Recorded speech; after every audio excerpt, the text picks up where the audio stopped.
In early 1962, the helicopters sent to Vietnam by President Kennedy flew their first combat missions against the NLF. In Operation Chopper, the aircraft flown by U.S. Army pilots ferried 1,000 South Vietnamese soldiers to sweep an NLF stronghold near Saigon.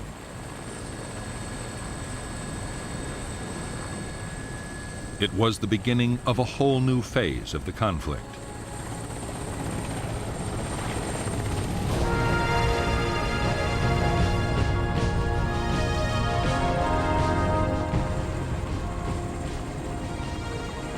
From the start, the American helicopters had a dramatic effect on the fighting. Government troops could take the guerrillas by surprise or cut off their line of retreat after a battle. Often they panicked and were killed as they tried to escape. In the first months of 1962, the South Vietnamese Army won a string of victories, badly shaking the NLF's morale.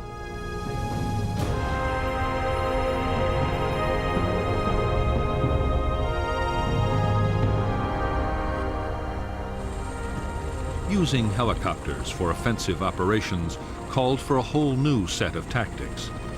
It was a complex business in which helicopter forces and ground units had to be strictly coordinated. But the aim was simple. The enemy had to be found, fixed in position, and then defeated. Government troops called it spear and net.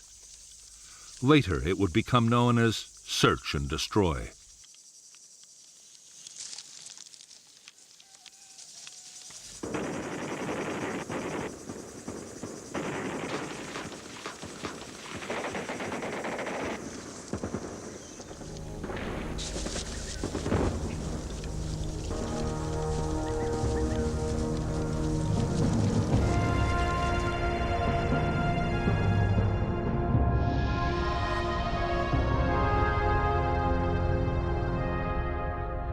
A search and destroy operation usually began with intelligence locating an NLF unit. The task then was to place forces to cut off the enemy's retreat. If there was a river nearby, South Vietnamese gunboats were deployed in blocking positions. Infantry on foot and in armored personnel carriers were moved in overland. Meanwhile, American helicopters loaded up with government troops rendezvoused with their escort of ground attack aircraft. After bombing or artillery strikes, the airborne infantry landed and advanced towards the enemy, acting as the offensive spear. Trapped by the net of blocking forces, the Viet Cong would be forced to do battle and be destroyed by vastly superior firepower, or so the theory went.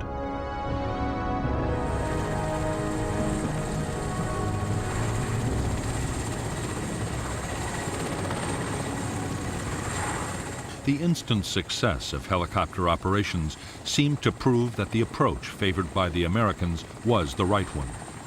What U.S. advisors wanted now was more and bigger offensive operations.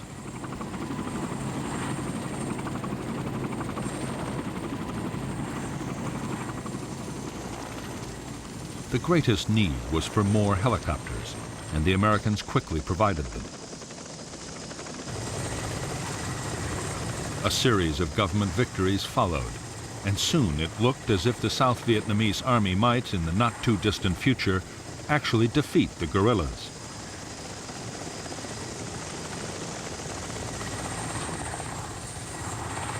In July 1962, General Paul D. Harkins, head of the U.S. Military Assistance Command in Saigon, reported to Washington that tremendous progress was being made in South Vietnam. It was just what President Kennedy wanted to hear, and in the White House there was a deep sense of relief. They hoped they could bring home all U.S. military personnel by the end of 1965.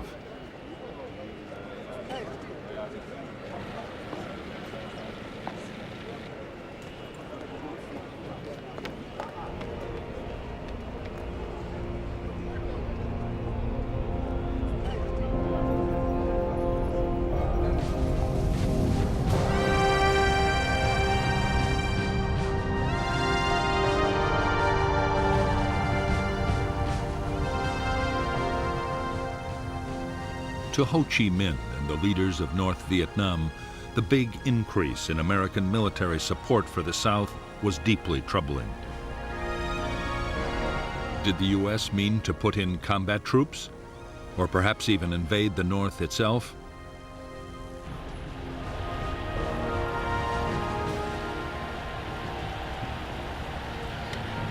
They appealed to the Chinese leader Mao Zedong for help.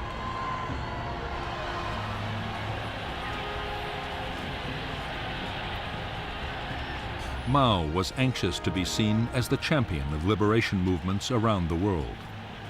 He was also determined to counter the American strategy in Vietnam. In the summer of 1962, the Chinese leader promised Ho Chi Minh substantial support for the guerrilla war against the Southern government. Right away, North Vietnam would get 90,000 extra rifles for the Viet Cong.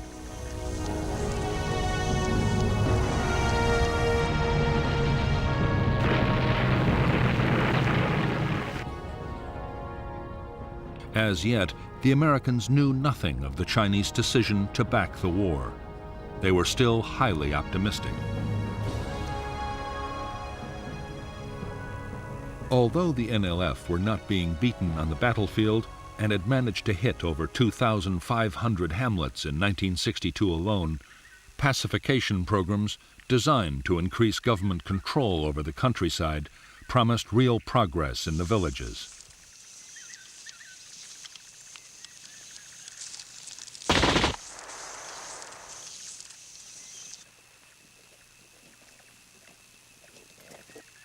In a program coordinated by the Central Intelligence Agency, U.S. Special Forces were working with Montagnard tribal groups in the central highlands of South Vietnam. They fortified villages and trained local volunteers to fight the Viet Cong in their own areas. The tactics involved setting ambushes, heavy night patrolling, and above all, responding fast to guerrilla incidents.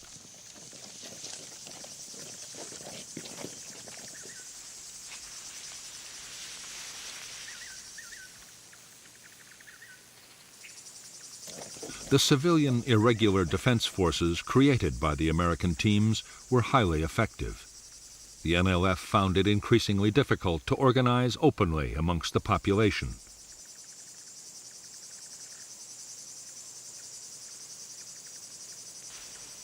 At its peak, the program would encompass thousands of villages and hundreds of thousands of people.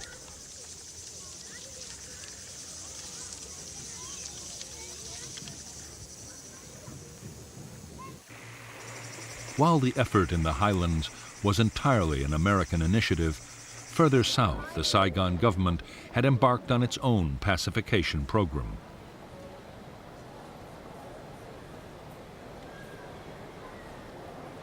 Backed by the CIA, called the Strategic Hamlets Program, the idea was to create 11,000 settlements which could defend themselves from the Viet Cong and bring government authority into the countryside. The campaign was a disaster from the start.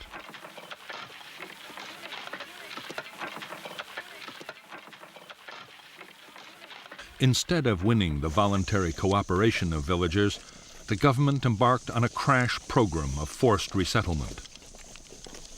Families were moved, sometimes at gunpoint, from their traditional lands and the burial grounds of their ancestors. Funds promised for development were embezzled by corrupt officials.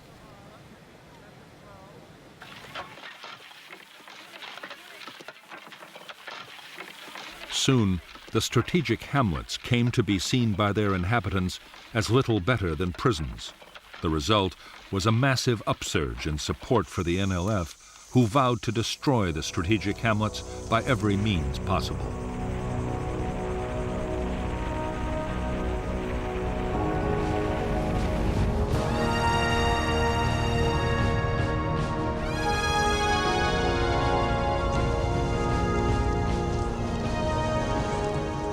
From the first introduction of American helicopters into South Vietnam, NLF tacticians had worked feverishly to develop ways of dealing with the threat.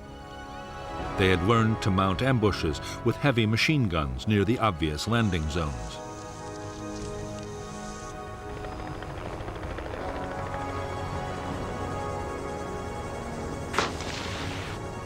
They also practiced breaking up their larger units at high speed and melting into the forests or swamps at the first sign of an enemy sweep.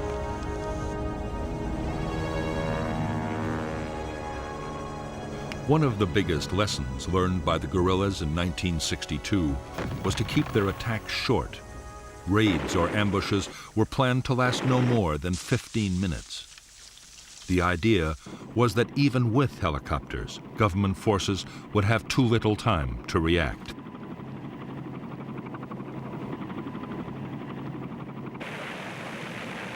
Slowly, by using their new tactics, the Viet Cong had recovered their confidence.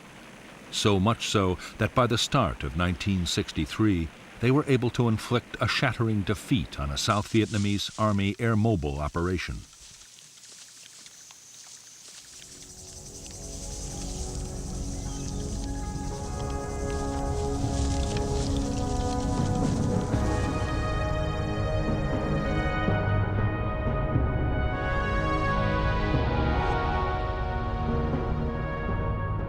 The hamlet of Ap Tan Toi in the Mekong Delta was believed by the South Vietnamese Army to be the location of a Viet Cong headquarters, a radio transmitter, and a small guerrilla force. The Army's 7th Division, with American advice, decided to attack. What they didn't know is that they were walking into a trap.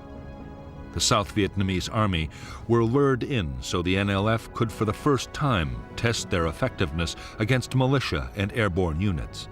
The operation was launched on January 2nd, 1963.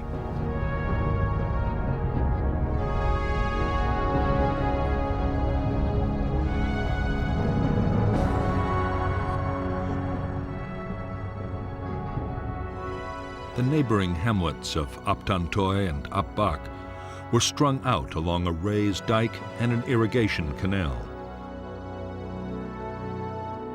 In the tree line was deployed the whole Viet Cong 514th Battalion, reinforced by local guerrillas, altogether nearly 350 men.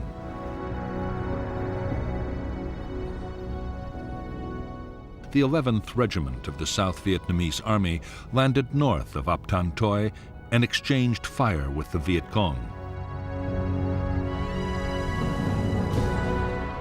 Meanwhile, a Civil Guard task force pushing from the south ran straight into the Viet Cong at Ap Bac and was stopped in its tracks.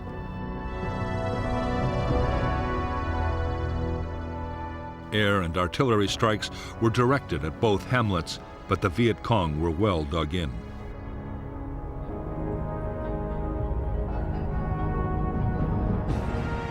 A reserve company of Army troops was landed in transport helicopters to attack Ap Tan Toi. Fire from Ap Bac destroyed 5 aircraft. Next, a company of armored personnel carriers made a disorganized assault on Ap Bac, but was driven off with heavy losses.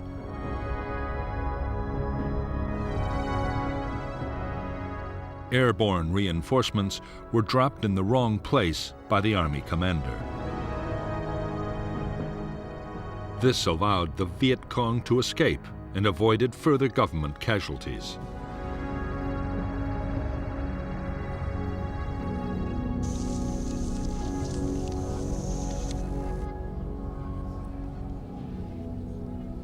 For the Viet Cong, the Battle of Ap Bac was a stunning victory. For the first time, they had stood their ground against helicopters and armored vehicles. Almost 400 South Vietnamese troops were killed or wounded. 3 American advisors were also killed, and they had lost only 9 men themselves.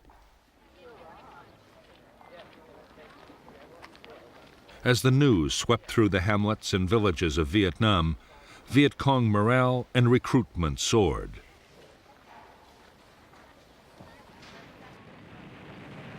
After Ap Bac, the guerrillas sharply accelerated the tempo of their operations. Attacks on strategic hamlets were launched almost every day, and hundreds were overrun. The guerrillas hit isolated government forts, tempting sources of arms and radios. Usually, they set ambushes for any army troops that might be sent to the rescue.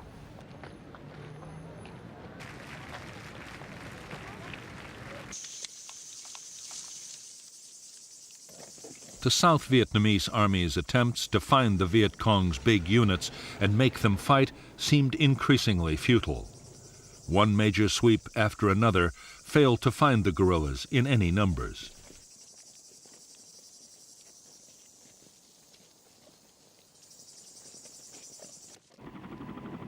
By now, many American advisors in South Vietnam, colonels and captains at the sharp end of the battle, had begun to ask questions about U.S. military doctrine.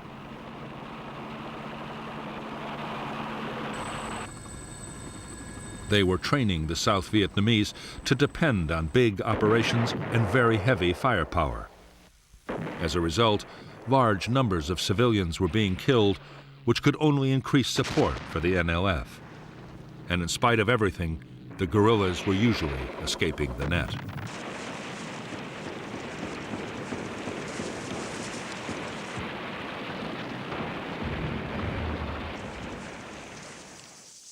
What the advisors wanted were tactics more like those the Special Forces had adopted in the Central Highlands: small unit patrolling, ambushes, and night operations, all the time working closely with local people.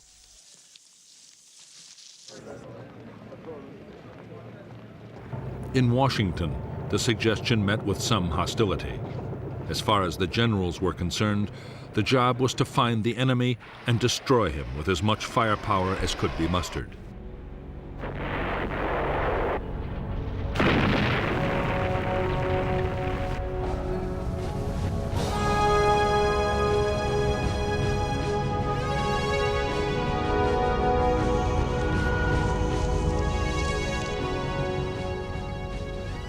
For years, President Diem had filled the ranks of South Vietnam's government officials with fellow Catholics, enraging the majority Buddhist population.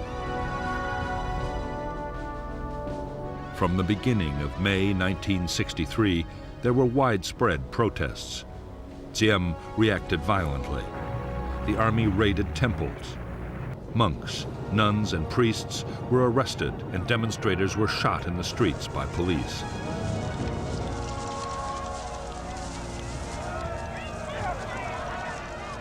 In July, students began their own mass actions in support of the Buddhist cause. By the fall of 1963, South Vietnam was sliding into political chaos. As sheer mismanagement looked set to destroy the country, Army generals directed by the CIA hatched a plan to overthrow the president. American officials, exasperated at Diem's failures, signaled that Washington would not oppose a coup. The plotters made their move on November 1, 1963, attacking the presidential palace with armor and aircraft. The generals had promised that President Diem would be allowed a safe flight into exile. However, the day after the coup, Diem was brutally murdered along with his brother Nhu by unidentified assassins. 3 weeks later, on November 22, 1963, in the United States, President Kennedy was himself assassinated.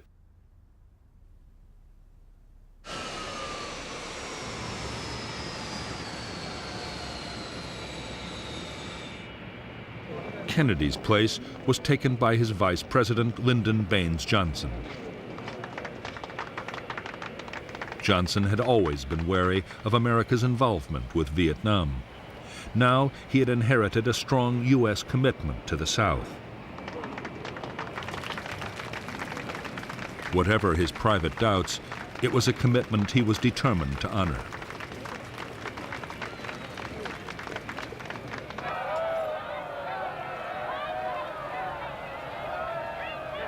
The chaos that had engulfed South Vietnam in the closing months of 1963 was seen in North Vietnam as a golden opportunity.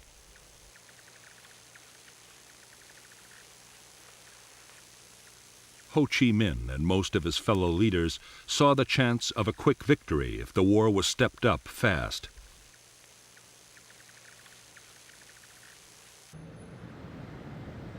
Amongst the North's communist backers, the Soviet Union was opposed to any escalation.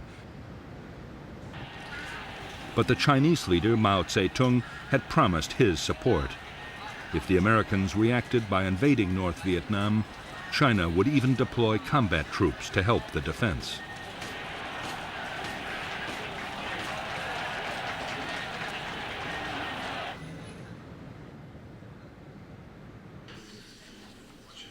In December 1963 in Hanoi, the Central Committee of the Communist Party approved measures to intensify the war in South Vietnam.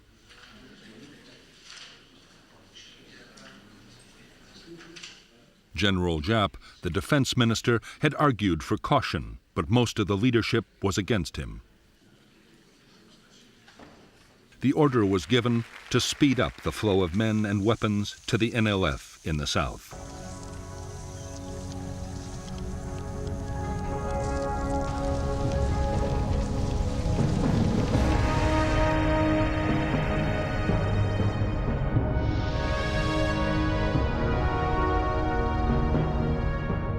In 1959, a specialized North Vietnamese Army unit, Group 559, had been formed to create a supply route from the north to the Viet Cong in South Vietnam.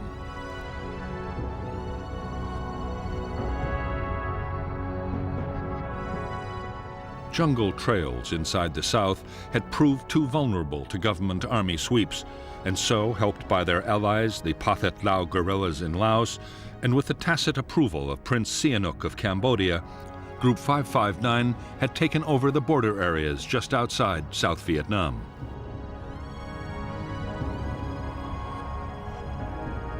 A primitive route was developed, soon known as the Ho Chi Minh Trail, with offshoots into Vietnam along its entire length. By early 1964, the trail was being transformed into a secret jungle highway with depots, air defense, and garrisons of permanent logistics troops.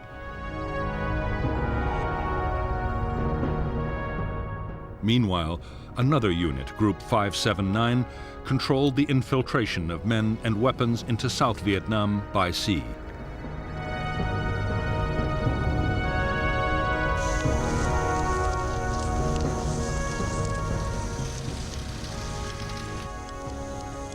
In the first months of 1964, the NLF stepped up their campaign in a concerted effort to push South Vietnam to the edge.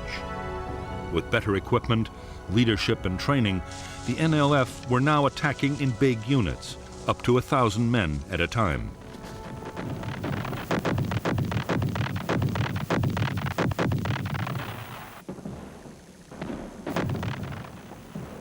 As the guerrillas sensed victory and piled on the pressure, on January 30th, there was yet another military coup in Saigon.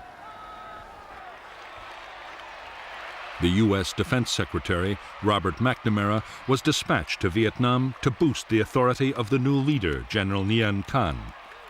Yet few American officials imagined Thanh could soon win popular support or rally the demoralized South Vietnamese army.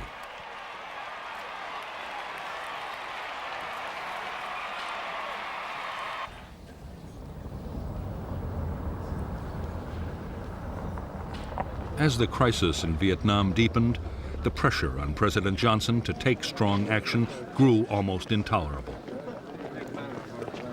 Many of Johnson's political opponents, including the Republican Senator Barry Goldwater, were calling for North Vietnam to be bombed and for U.S. troops to be sent to fight in the South.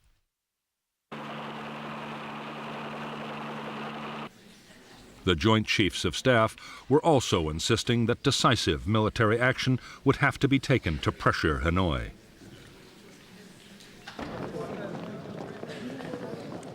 From the start, Johnson doubted that the United States could win a war in Southeast Asia. He also believed that neither Congress nor the American people would approve of open military intervention. However, he did agree to covert actions against North Vietnam, including secret bombing of economic targets and villages along the Laotian border.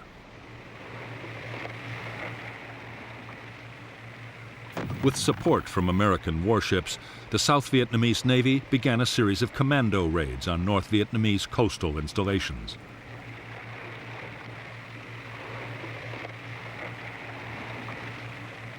It was one such operation in August 1964 that would set the stage for a dramatic clash between U.S. and North Vietnamese naval forces. In the Gulf of Tonkin, the simmering conflict between the United States and Hanoi was sent spiraling towards outright war.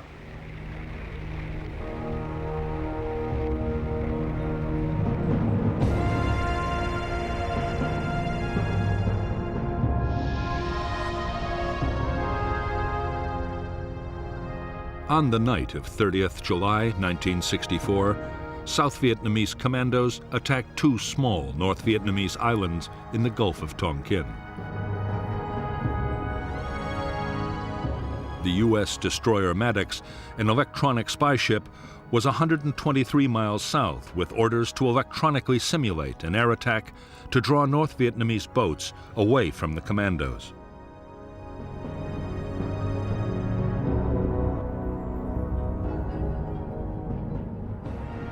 On August 2nd, 3 North Vietnamese torpedo boats approached the Maddox at high speed, mistaking it for a South Vietnamese escort vessel.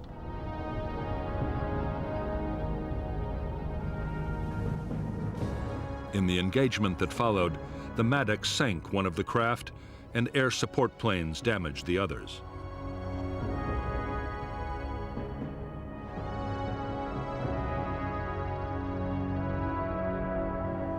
Maddox continued operations, reinforced by a second destroyer, the USS Turner Joy. 2 nights later, still gathering intelligence and in bad weather conditions, the captain of the Maddox reported that he thought they had been fired on and were about to be attacked. As he later reported, no attack took place.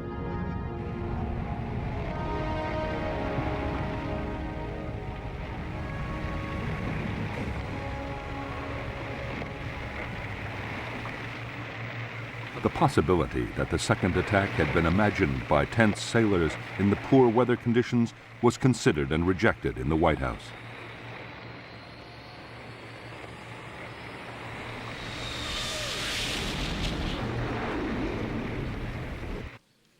Six hours after the supposed attack, a retaliation against North Vietnam was ordered by President Johnson.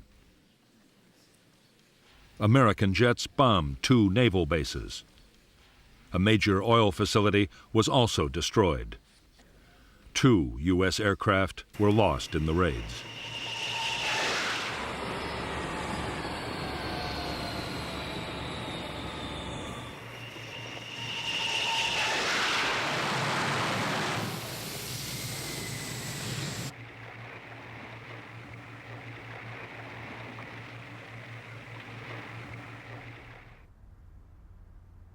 Within hours of the American airstrikes, the Chinese Premier Chou En-lai was calling on the Vietnamese to prepare to fight back.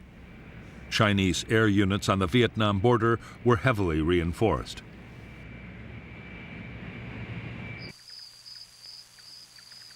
Frantic efforts were made to improve North Vietnam's anti-aircraft defenses. At the same time, jets of the fledgling North Vietnamese Air Force returned to Vietnam from their training base in China.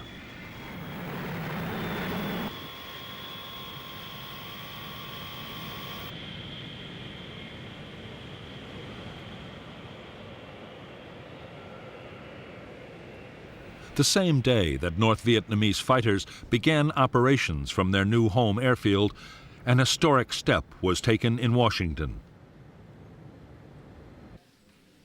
On August 7, 1964, the U.S. Congress passed the Tonkin Gulf Resolution. It gave President Johnson the freedom to take whatever actions he thought necessary to defend Southeast Asia. Johnson now had the power to use military force in Vietnam in almost any way he chose.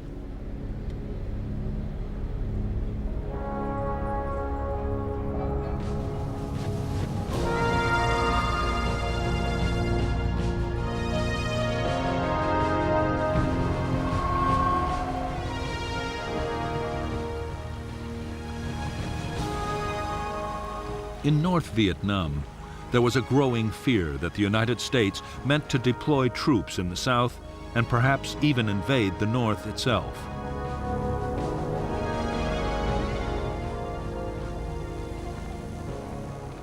The U.S. might also decide to bomb North Vietnam into the ground. Communist leaders could only hope that fear of China would make the enemy hesitate before taking any drastic steps.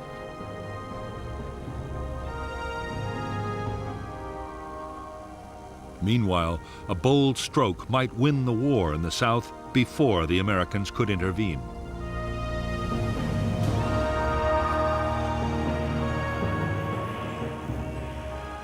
The plan was that the North Vietnamese army should be sent to fight in the South. Supplying them would be no easy task, but their well-trained and heavily armed regiments just might tip the balance. The aim was to topple the weakened South Vietnamese state within little more than a year.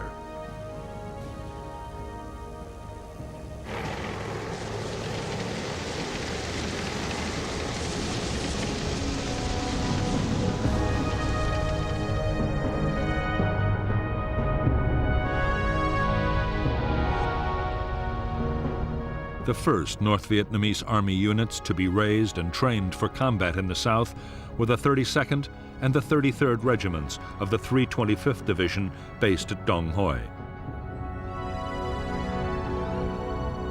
The 66th Regiment of the 304th would follow next. The plan was that starting in October, the troops would march for 6 weeks down the Ho Chi Minh Trail and enter South Vietnam's central highlands in early 1965.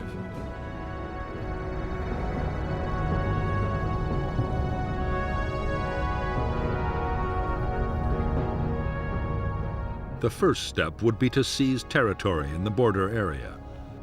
At the same time, the Viet Cong would take over the coastal provinces of Quang Ngai and Bien Dinh. The NVA would then advance along the line of Highway 19 between Pleiku and Quy Nhon, splitting South Vietnam in two. Meanwhile, the Viet Cong would mount big attacks in the Mekong Delta and around Saigon. Victories there would open the way for a general offensive and trigger the popular uprising which would sweep away the Saigon government.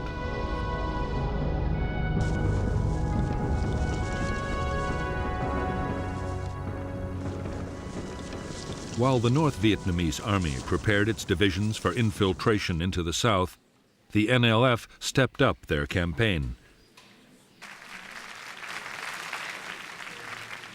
One of their main aims now was to deter the United States from getting more deeply involved in the war. With the U.S. presidential election coming up, reminding Americans that intervention had a price just might pay dividends.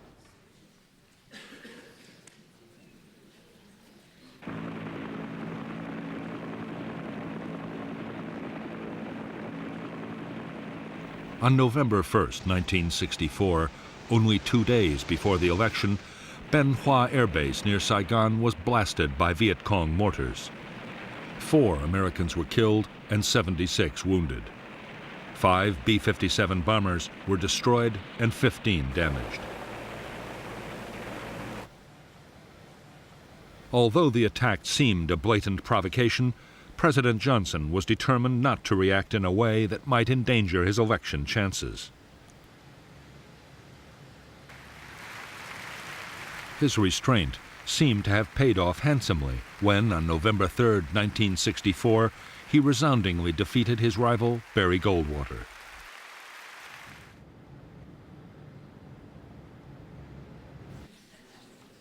By now, Johnson's advisors feared that South Vietnam could be on the brink of collapse. From January 1st, 1965, through to February 7th, 1965, the Viet Cong mounted a series of coordinated attacks across the country. They took and held the village of Binh Gia, only 40 miles from Saigon, severely mauling government army units sent to the rescue.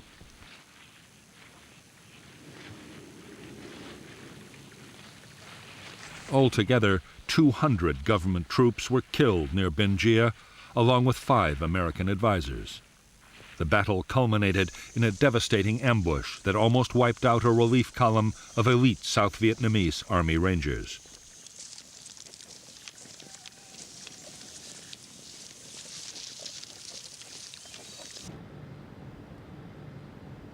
In Washington, the pressure to do something to save South Vietnam was now intense. Although Johnson doubted that bombing North Vietnam could dissuade it from supporting the Viet Cong guerrillas, he agreed to let military planners prepare a major campaign. Meanwhile, a series of strikes would be launched as reprisals if there was any major attack by the Viet Cong.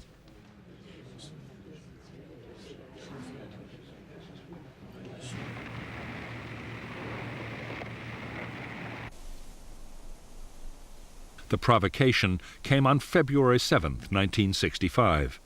A U.S. helicopter base and advisory compound in the central highlands of South Vietnam was attacked by NLF commandos. 9 Americans were killed and more than 76 were wounded. Johnson ordered immediate retaliation, and U.S. Navy fighter bombers were launched to attack military targets just inside North Vietnam.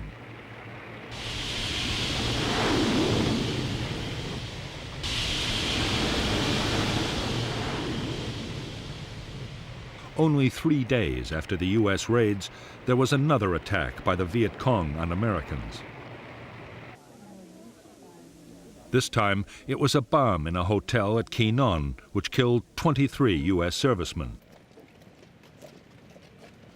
More retaliation strikes were launched, and on February 13, 1965, President Johnson authorized a bigger campaign, codenamed Operation Rolling Thunder.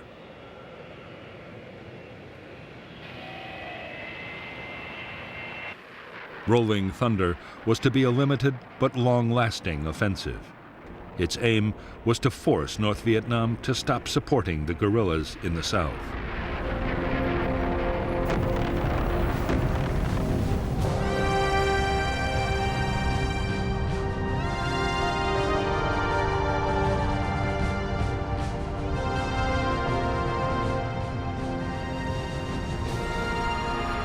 As Operation Rolling Thunder got underway, the chief of the U.S. Military Assistance Command in Saigon, General William C. Westmoreland, grew increasingly worried about the security of bases involved in the campaign.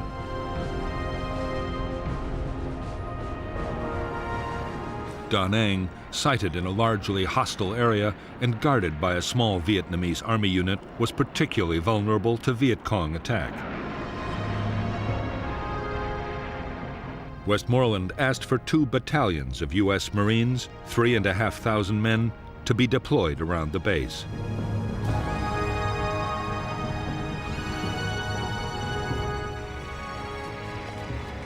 On March 8, 1965, a battalion of the 9th Marine Expeditionary Brigade went ashore at Da Nang. The 2nd Battalion would arrive later by air. The Marines' mission was to be strictly confined to defending the Da Nang base.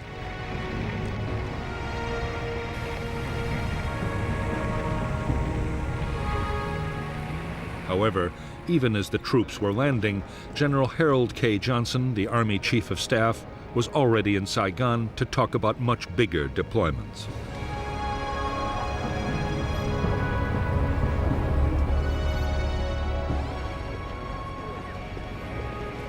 General Johnson had been appointed by the president his special representative.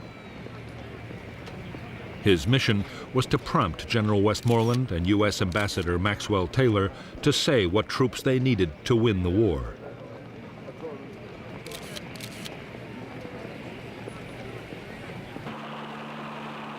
In fact, General Johnson and his fellow commanders on the Joint Chiefs of Staff already had a clear idea of the forces they wanted for Vietnam.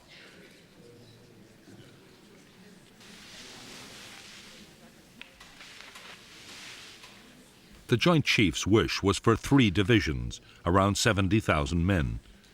That was the number called for in their defense plan for Southeast Asia, Operation Plan 32. The plan had been designed to meet an invasion of South Vietnam from the north or China, something that no one now expected to happen.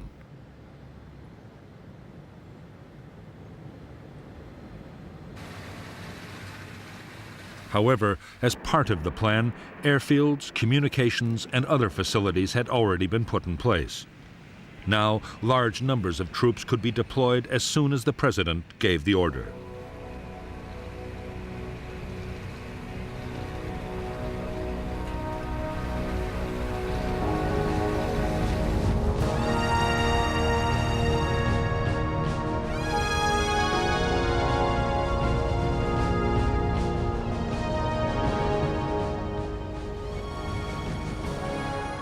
It was American public opinion that most worried President Johnson.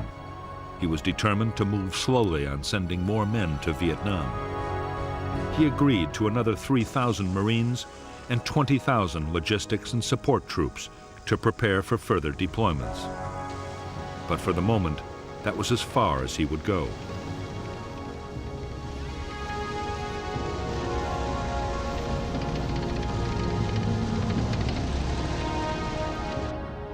On April 7, 1965, at Johns Hopkins University, President Johnson offered economic aid to North Vietnam in exchange for peace.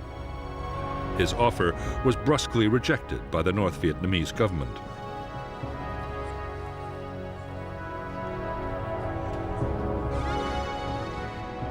Two weeks later, Johnson agreed to raise U.S. combat strength in Vietnam to more than 60,000 troops. Allied forces from Korea and Australia would be added as a sign of international support.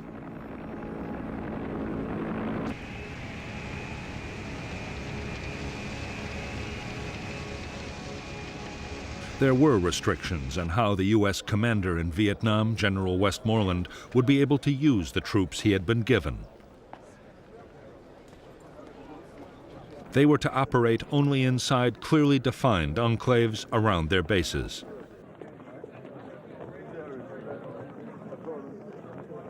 To Westmoreland's dismay, all operations were to be strictly defensive.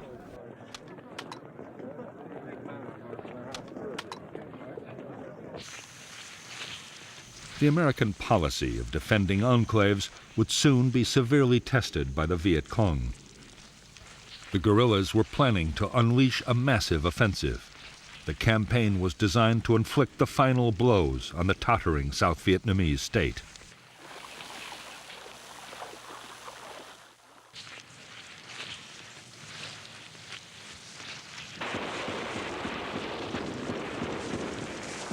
The storm broke on May 11th with a full-scale assault by 2,500 Viet Cong troops on Song Bay, a provincial capital. After fierce battles in and around the town, the Viet Cong withdrew, but only after holding Song Bay for nearly 2 days.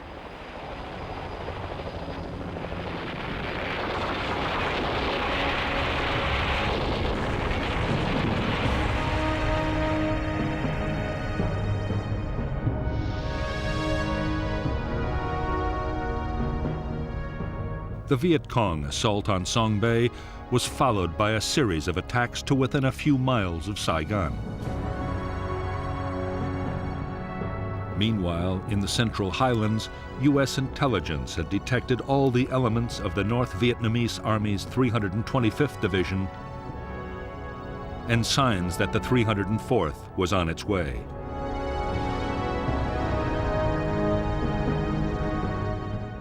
There was intense Viet Cong activity in all the central provinces, with a big Viet Cong victory near Ba Jia.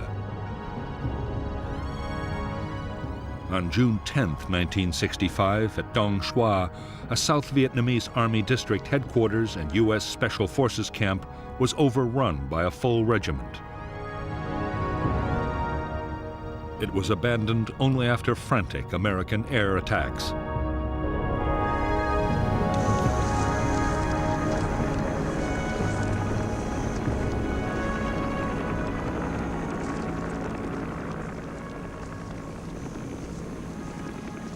The sheer scale of the Viet Cong's new offensive had far surpassed anything that either the South Vietnamese Army or the Americans had anticipated.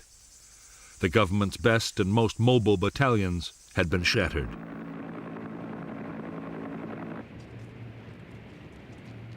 The disaster was followed by political upheaval.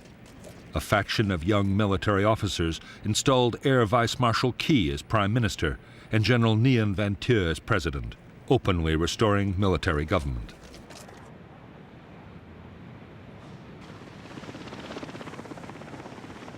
After the Viet Cong's May offensive, it was plain to the Americans that enemy numbers were much higher than they had thought. That meant far more U.S. troops would be needed to hold the line.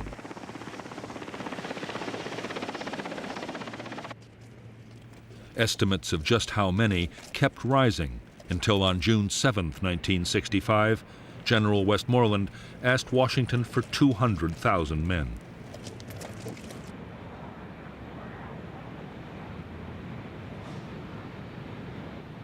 While Westmoreland was waiting for the president's decision, he was given new powers to use the troops he already had more aggressively.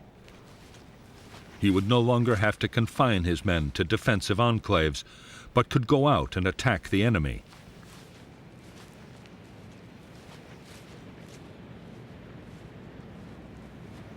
On June 27, 1965, General Westmoreland launched the first purely offensive operation by American ground forces in Vietnam. It was a sweep into NLF territory just northwest of Saigon.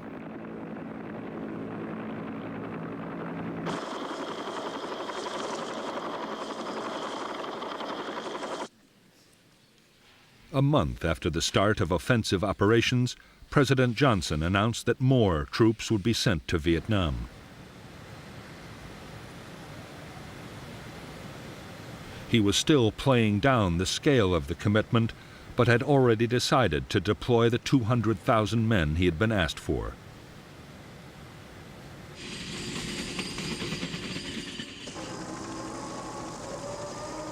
The following day, the first troops of the big buildup arrived in Vietnam.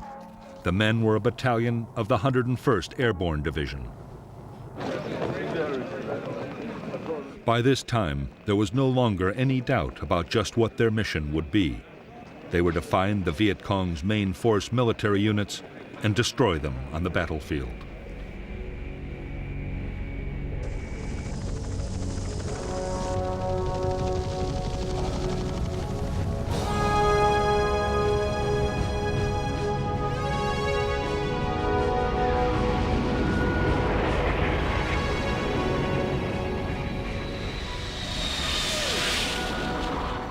As the buildup of American forces in Vietnam went on, the chances they would be attacked grew by the day. On August 5th, NLF sappers penetrated an oil storage depot near Da Nang and blew up 2 million gallons of fuel.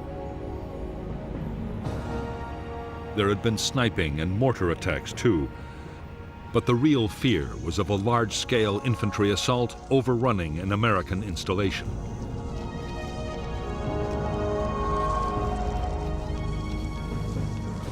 What the Americans needed was accurate and timely intelligence about what the enemy intended to do.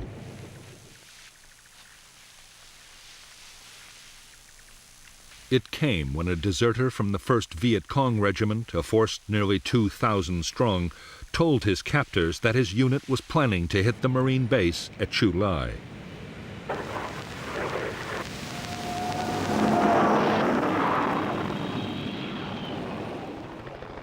The Marines quickly planned a full-scale operation to trap the Viet Cong regiment in its assembly area. The operation was planned in the strictest secrecy. Codenamed Operation Starlight, and deploying 4,000 troops, it would be the first American regimental-sized battle since the war in Korea.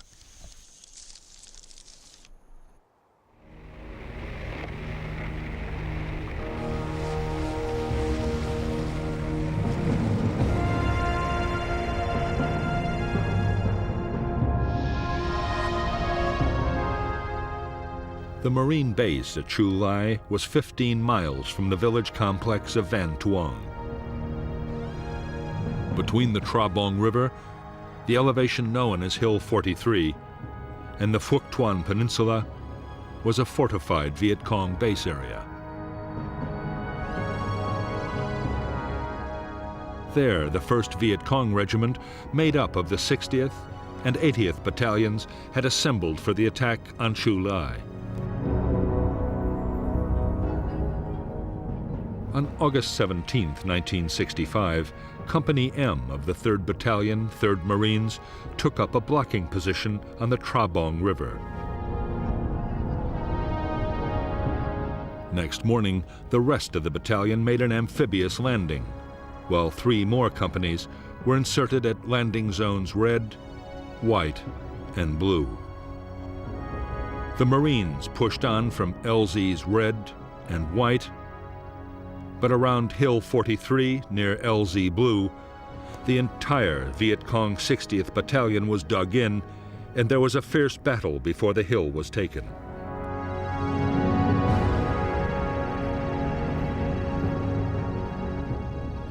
There was also heavy Viet Cong resistance near the hamlet the Americans called A Chuang Tu. But after reinforcement, the Marines succeeded in squeezing the Viet Cong from 3 sides, trapping them with their backs to the sea.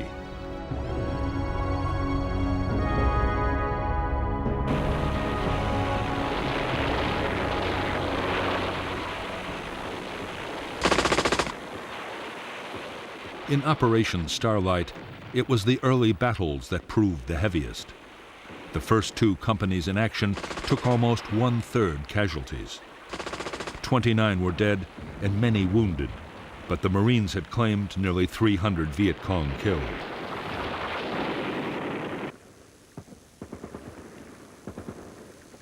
The next 5 days involved only small-scale actions.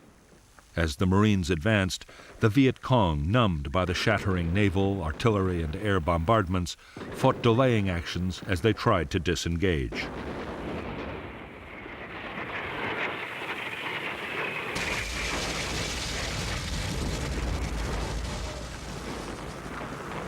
In support of the attacking infantry, Marine guns at the Chu Lai base alone fired over 3,000 rounds.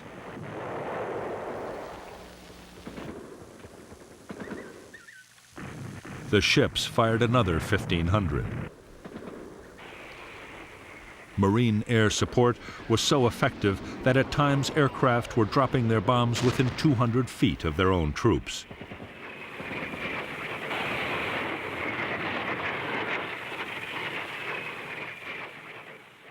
At the end of the operation, nearly 700 Viet Cong were claimed as dead. The Marines had lost 45 dead and more than 200 wounded in the battle.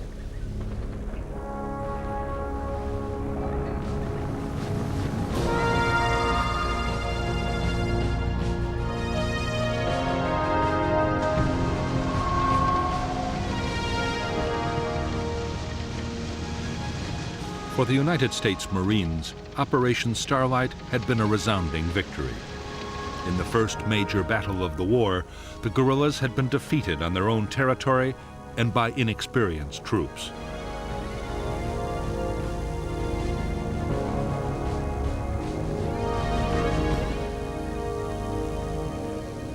The classic U.S. military doctrine had worked exactly as it was supposed to.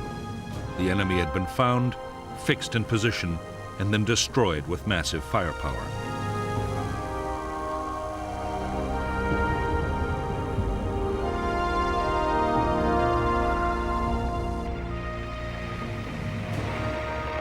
the Marines moved fast to take advantage of their victory in Operation Starlight. They launched a series of attacks against NLF concentrations along the coast.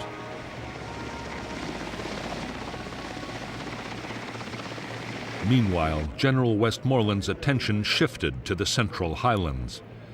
There, the threat was posed not by the Viet Cong guerrillas, but by the newly arrived troops of the North Vietnamese Army.